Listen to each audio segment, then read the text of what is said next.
20 laps ahead of them, and Tommy Hill burst initially to the front.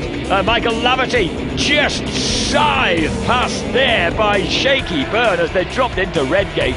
What a move by Shaky. Laverty cuts across him in a drastic first lap contest down Craner Curves, and in which they managed to swap places 3 or 4 times in that space. That was about a third of a lap. And after that, it was no holds barred. That was the first lap, and that set the scene between Shaky and Michael Laverty. And then Tommy Hill decided it was time he needed to get involved in the action. He took 3rd place off John Hopkins.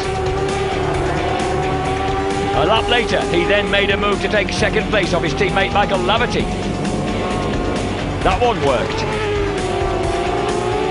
And then we saw this lot going on. Shaky Byrne running wide.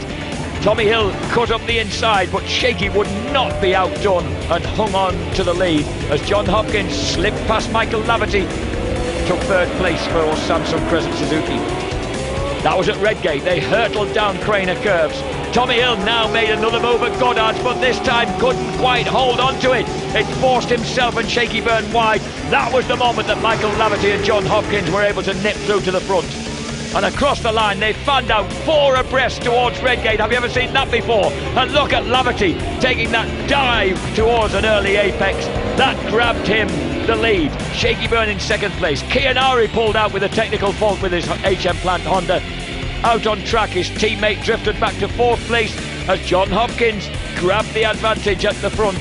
Oh, and skated his way out of the foggy S's to take victory for Samsung Crescent Suzuki ahead of Michael Laverty and Tommy Hill. Great ride then by Hopkins. Jack Valentine delighted.